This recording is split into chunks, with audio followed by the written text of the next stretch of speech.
Olá, aluno do 8º ano, como que vocês estão? Aqui é o professor Eduardo e hoje nós vamos falar um pouquinho sobre a administração colonial portuguesa. Como que os portugueses administravam a colônia, principalmente o território brasileiro. Então vamos ver com o professor aqui qual é o objetivo da aula de hoje, né?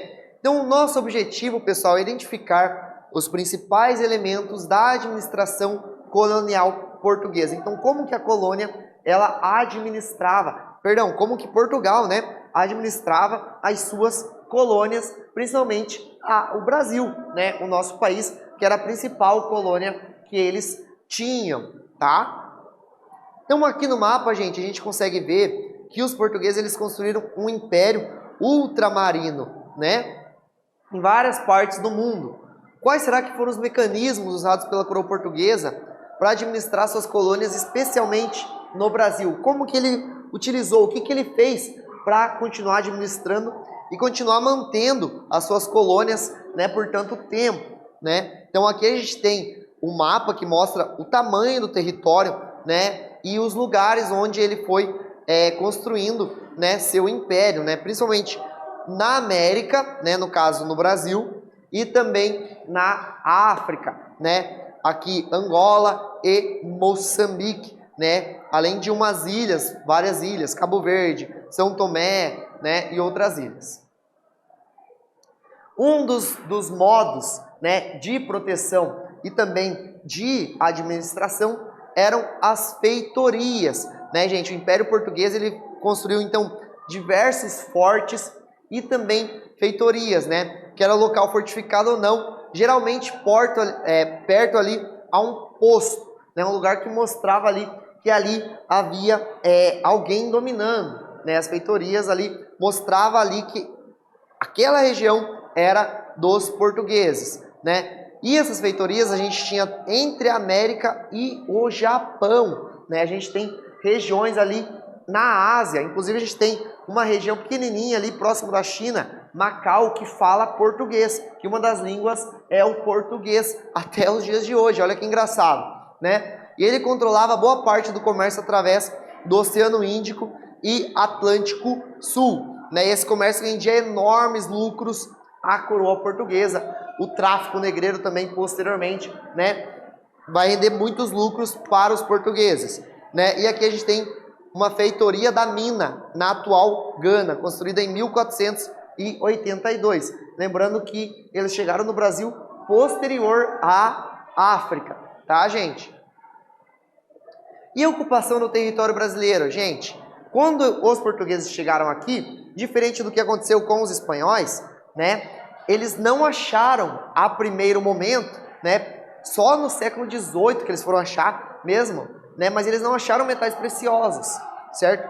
Mas eles acharam algo que também era muito valioso para o mercado, né, externo, né? Eles acharam o pau-brasil, né, que era uma madeira muito boa, com alto valor comercial. Então eles decidiram começar a explorar o pau-brasil, né? E a exploração do pau-brasil, o rei de Portugal, ele autorizou a construção de feitorias no litoral. E quem que ia lá e cortava as árvores, né?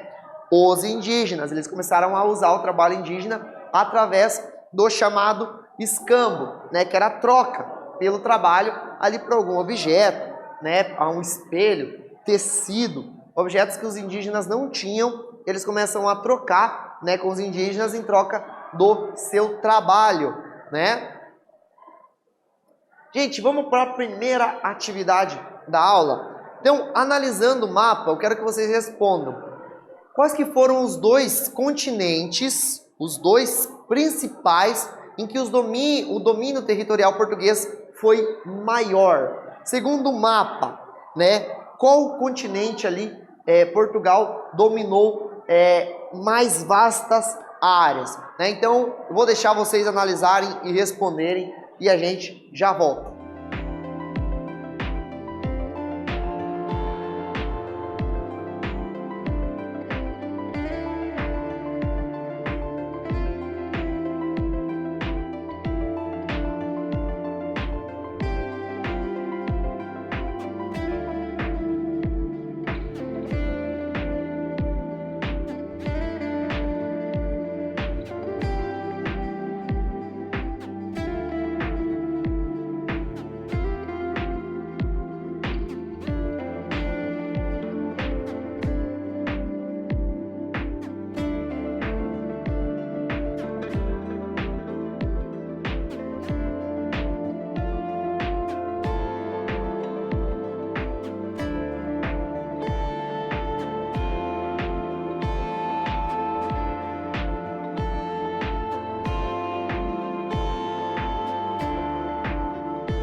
E aí, pessoal, conseguiram responder? Então vamos ver aqui com o professor onde que tá.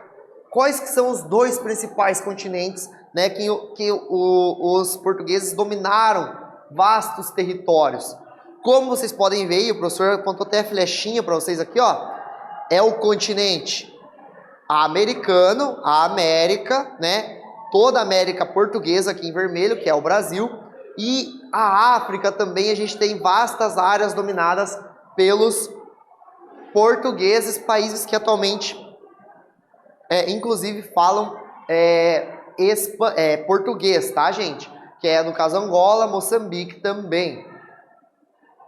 E, gente, para dominar, né, ocupar esse território, o Império Português ele vai decidir, em 1534, dividir o território brasileiro em capitanias hereditárias. Mas o que era capitanias hereditárias, gente? Ele vai dividir em 15, né, faixas territoriais o Brasil, certo? E essas capitanias vão ser meio que terceirizadas a ocupação e a exploração delas. Então, cada capitania ela era independente entre si e cada capitania ia ter um donatário, que seria algum português importante, algum nobre português, né, de relevância, que seria dono, né, dono daquela faixa de terra. Não deixava de ser de Portugal, mas ele seria como se fosse dividir ali a ocupação com a coroa portuguesa. Dividiam os lucros, dividiam a exploração também, certo? Então, cada faixa de terra, ela ia ser ocupada por um donatário, que seria alguém particular. Então, não era alguém da coroa portuguesa, ou coisa parecida, era uma pessoa particular que ia ocupar, que ia desmatar, que ia explorar essas terras, certo? Então, elas continuavam pertencendo a Portugal, né? Mas a administração ali seria do donatário, que dividiria os lucros, obviamente, porque senão não valeria a pena. Todas as capitanias deram certo? Praticamente nenhuma deu certo. A gente vai ter de São Vicente, né? E a capitania de São Salvador também, que vai render muitos lucros e vai gerar ali, né? Vai ir para frente, digamos assim.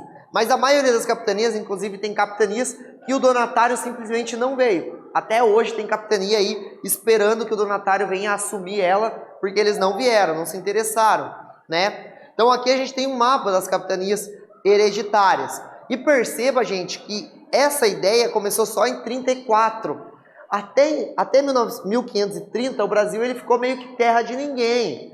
Meio que os portugueses vieram, gostaram do território, exploraram um pouco, mas não tinham ocupado, não tinham ainda tido um plano de ocupação.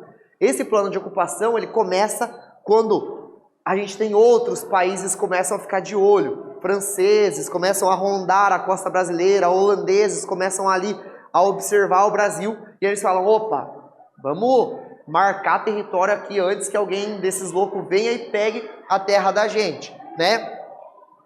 Então esse sistema de capitanias ele também foi usado no Atlântico, né, como na Angola, né? E no Brasil ela vai fracassar, gente, né? Não vai para frente. O tamanho das capitanias eram faixas enormes, imagine, para a pessoa administrar sozinho, né? A falta de recurso dos donatários, a resistência dos indígenas, a falta de comunicação entre elas. Lembrem, cada capitania ela era independente entre si, então faltava muita comunicação entre elas, né? E entre outros motivos. Vamos para a próxima atividade da aula então, pessoal? Explique o que foram as capitanias hereditárias e com qual objetivo elas foram criadas. Eu vou dar um tempinho para vocês e a gente já volta.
E aí, pessoal, lembraram? Conseguiram responder qual que é o objetivo do Império Português em criar as capitanias hereditárias?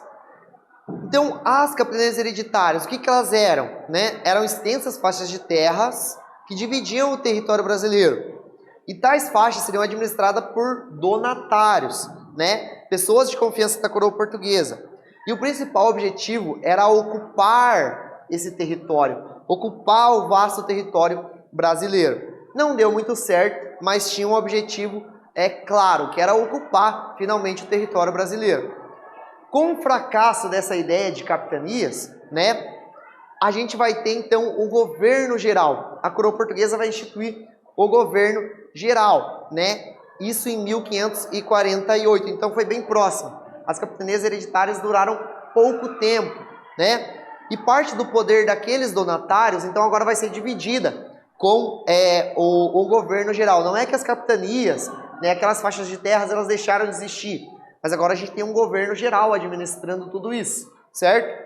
E os governadores, eles eram geralmente pessoas que haviam prestado serviço ao Império Português ou eram próximas, né, eram homens influentes ali na coroa portuguesa, como é exemplo do Tomé de Souza, que foi o primeiro governador do Brasil, né, que vai chegar na Bahia em 1549. Então, a capitania da Bahia, gente, então lembrem, não é que deixou de existir as capitanias, não existem mais. Não, era uma divisão territorial, né? Ela foi até cumprida a certo ponto, né? Então, a capitania da Bahia, ela vai ser escolhida para abrigar a sede do governo geral, né? Que vai agora administrar ali, né? Tentar controlar os donatários, né? E nela vai ser erguida, então, São Salvador em 1549, que vai ser a primeira capital do Brasil ali no período colonial. Certo? E também na Bahia, a administração portuguesa ela vai criar o primeiro bispado, que é a sede da Igreja Católica no Brasil. Lembrando que a Igreja Católica, né, também tinha a ideia de catequizar os indígenas, os nativos brasileiros. Isso vai acontecer, né, no decorrer dos séculos na colônia, né, e chegar até um certo período ali no Império. E também a gente vai ter uma divisão administrativa a nível de controle, né, com o objetivo de melhorar a defesa e o controle do território, né? A gente vai ter a divisão em duas áreas, que é o estado do Maranhão, com capital em São Luís, e o estado do Brasil, com a capital em Salvador. Lembrando que nesse período, o Brasil ele se concentrava muito nessas regiões, né, gente? Mais ao nordeste, né, parte do sudeste. Então, o sul praticamente não existia, né? O norte também, né?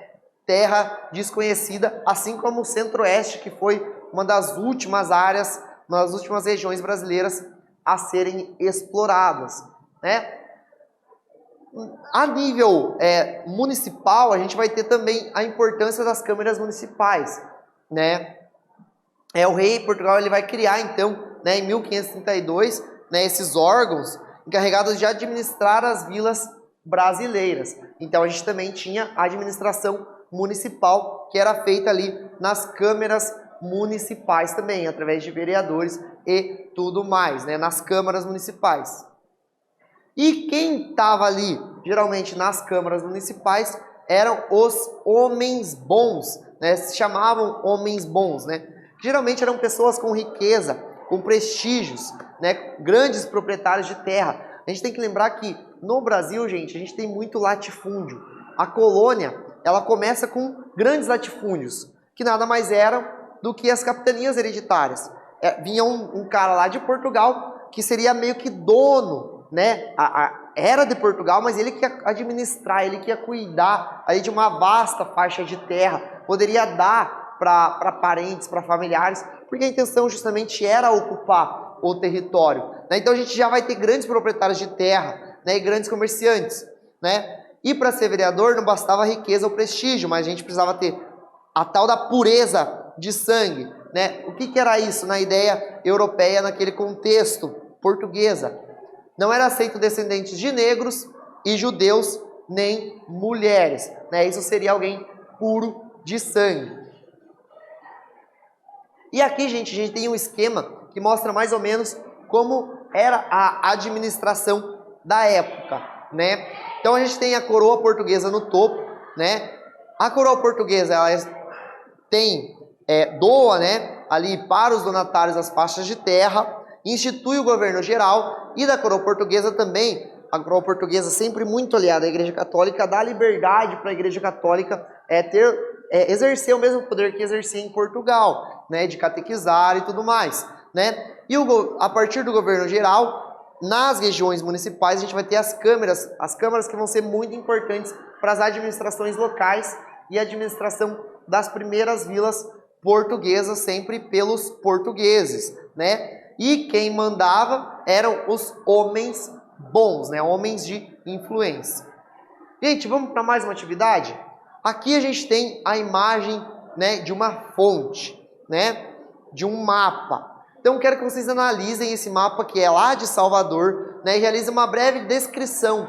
O que vocês conseguem observar aqui neste mapa? Eu vou dar um tempinho para vocês e a gente já volta.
E aí, pessoal, conseguiram responder? Vamos ver então aqui, ó, o que tem nesse mapa, né? O que vocês observam de elementos neste mapa? Neste documento, gente, é possível ver desenhos da parte central de Salvador, estão vendo? Né? Ainda pequena, estava em construção a vila de São Salvador, né? Além do que aparentemente seria um porto, estão vendo?